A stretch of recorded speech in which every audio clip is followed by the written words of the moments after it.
Welcome to the Mini Fincher channel. Please subscribe, like, share, and comment below, guys. Magandang araw mga Finchers. Bago natin pag-usapan yung topic natin today, napansin nyo siguro na nagpo-post ako recently ng mga shorts na mga excerpts mula doon sa mga dati kong mga videos.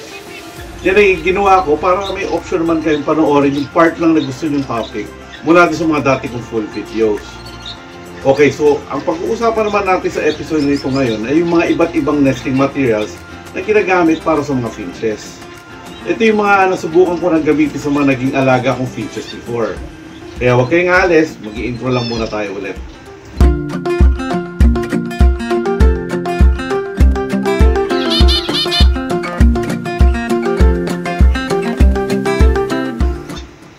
Isa sa pinaka-importanting part ng pag-breed ng mga finches ay yung kanilang mga pugad.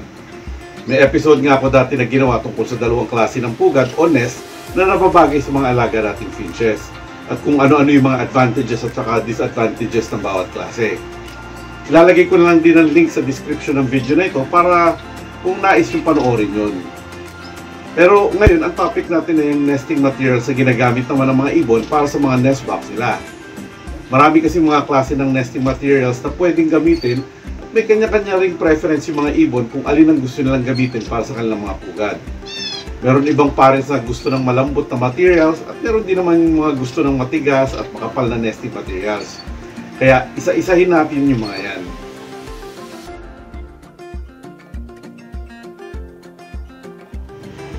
Ang mga nesting materials ay napaka-importante dahil ito ay nagsisilbing bedding sa mga pugad ng ibon.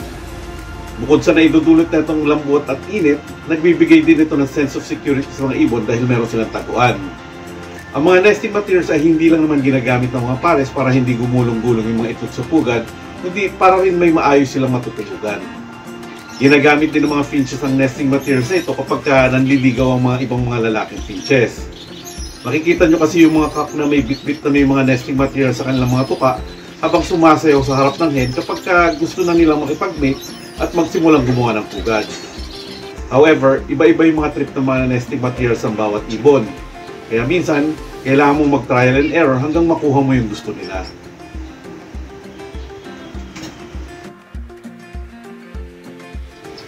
Noong nag-uumpisa pa lang ako sa pag-breed ng mga finches, sinubukan ko rin i-research kung alin yung pinakamagandang gamitin talagang nesting materials para sa mga ibon na to. Kaya lang, iba-iba talaga yung mga suggestions na nakita ko sa internet. Kaya yung masasabi ko na lang, ay depende na talaga yan kung ano yung available na meron kayo o yung mahahanap nyo na maaari nyo gamitin nesting materials para sa mga ibon nyo. Pero base naman sa experiences ko, inilista ko na rin yung mga nesting materials na nasubukan ko nang gamitin para sa mga alaga kong finches. Paumanhin nga lang dahil karamihan sa mga ipapakita ko ay sa pamamagitan lang ng pictures dahil wala ako nung actual na materials sa ngayon. So kung handa na kayo, isa-isahin na natin. Siyempre, yung pinaka-common dyan yung paggamit ng dayami. Kung may malapit sa inyo mga taniman ng palay, madaling makahanap ng mga tuyong dayami o rice straws. May mga nabibili rin ng mga dayaming nakapak na mahahanap niya sa mga pet shops. Kung wala naman kayo makukuha na ng dayami, pwede kayong bumunot na ng damo sa mga damuhan o mag-ipon ng mga pinagputulan ng mga damo. Importante lang na ibilad nyo at patuyuin nyo yung mga ito sa araw. Piliin nyo rin yung mga maliliit at saka maninipis na damo lang. May mga nabibili rin naman mga tuyong damo sa ibang mga pet shops na ginagamit na pang nest o kaya mga pang bedding. Isa pang magandang gamitin na napansin kung gusto ng mga finches ay yung material na ginagamit para sa walis tambo. Maganda yan dahil pino at saka magaang at madali nilang nailalatag ng maayos sa loob ng mga nest nila. Kinukuha ko lang yan doon sa mga lumang walis tambo namin na hindi na ginagamit. Gupit-gupitin ko, papagpagin ko lang ng syempre maigi para matanggal yung mga dumi at saka mga insekto. Pwede nyo rin gamitin yung mga dahon ng agoho o kasarina. Ito yung mga parang mga dahon ng pine trees na maninipis na mahahaba. Nalalaglag lang naman yan sa mga sahig kung saan may mga nakatanim na puno niyan. Kaya madali nyo na rin niya maigipon. Common din na gamitin ng coco fiber as nesting materials. Madali lang makahanap yan dahil yan yung mga hibla na galing sa husk ng nyog na napakarami naman dito sa Pilipinas. Pwede rin kayo makabili niyan online. Yun nga lang, may mga bad experiences ako sa coco fiber kaya hindi ko na gaanong ginagamit yan. Bumubuhol kasi yan minsan sa mga paa ng mga inakay o kahit sa mga adults, kaya pwedeng makadisgrasya. Ang abaka naman ay nesting materials na ginagamit ko para sa mga finches ko at saka kahit sa mga canaries ko. Isa rin ito sa gusto nilang gamitin at madaling mabili sa mga craft store o kaya online. Ang payo ko lang, kung gagamit kayo nito, ay putol-putulin nyo lang sila sa mga hanggang 3 to 4 inches ang haba para maiwasan rin yung pagbubuhol nito sa mga paa ng ipon.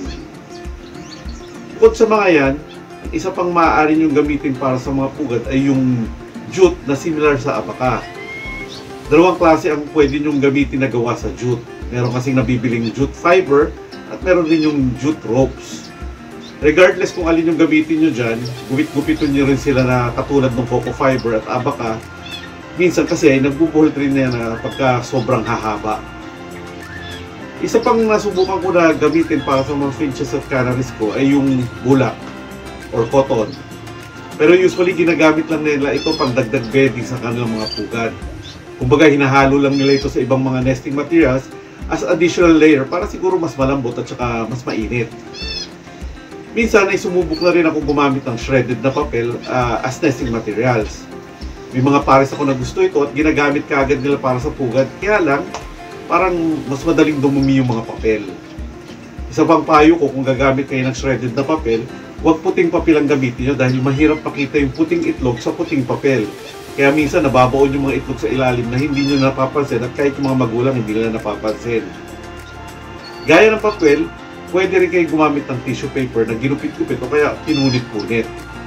Effective din naman na nesting material yan. Kaya lang, gaya ng papel, medyo may kahirapan makita yung mga itlog sa pugad at madali rin sila dumumi. At yung pinakahuling option na ginagamit ko as nesting material ay yung basahan. Kadalasan kasi ang ginagamit ko yung mga basahan na nakabilog na binibenta ng mga naglalako sa mga kalsada o kaya sa hardware.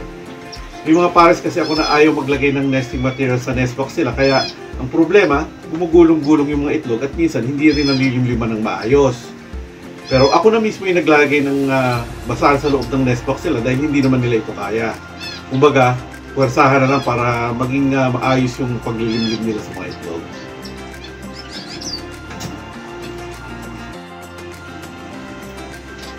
Kapag ready na mag-breed yung mga ibon o yung tinatawag na nasa nesting stage na, usa naman silang gagawa ng mga pugad nila. Pwede rin kayo maglagay ng konting nesting material sa loob ng mga pugad para ayusin na lang nila ng konti. Pero magkalat din kayo ng mga nesting material sa sahig ng kulungan para sila mismo ang makapili at saka magbuo ng sarili ng mga pugad. Gusto rin kasi nila yung activity na naghahanap at nangongolekta ng mga materials para sa gagawin nilang pugad. Nakaka-stimulate din yan na magsimula na sila mag-breed. Kapag sila rin yung gumawa ng kanilang pugad, magagawa nila yung gusto nilang klaseng nest. May mga pares kasi na gusto ng pugad na punong-puno ng nesting materials para medyo tago sila. Pero meron din mga konti lang maglagay ng nesting materials at maliit na pugad lang yung ginagawa. Isa pang paraan na yung paggamit ng mga nest holders. Meron ako dito dalawang klase ng nest holders at pareho naman silang effective. Ito ay para hindi masayang at malaglag sa poop tray yung mga nesting materials na nilalagay nyo. Mas maayos kasi paglagyan talaga ng mga nesting materials yan. Pwede pang ang halo-halong klase ng nesting materials ang ilagay nyo dyan at isasabit nyo lang ito sa labas o sa loob ng kulungan. Pag nakita na nila yan, yung ibon na mismo ang kukuha ng mga nesting materials dyan at gagamitin na nila yan. Tayo kaibigan lang, importanteng palitan din yung nesting material sa bawat clutch ng pangingitlog para mapanatiling malinis ang pugad at makaiwas sa sakit lalong-lalo na para doon sa mga inakay. Kapag bata pa kasi yung mga inakay, normal lang na kinakain ng mga magulang yung mga dumi ng mga ito para hindi masyado madumihan yung pugad. Ngunit habang lumalaki yung inakay sa pugad, hindi na ito ginagawa ng ibang mga magulang, kaya may mga pugad na naiipon yung ipot ng mga ibon by the time na magsibabaan yung mga fledglings. Pinamamahayan rin yan minsan ng mga parasites sa katagalan, kaya mas mabuti talaga na linisin yung pugad at palitan ng nesting materials pag matagal na. Personally, ang ginagawa ko ay tinatapon ko lang naman yung lumang nesting materials, papagpagin ko yung nest box at saka sprayan ko ng tubig na may Sevin.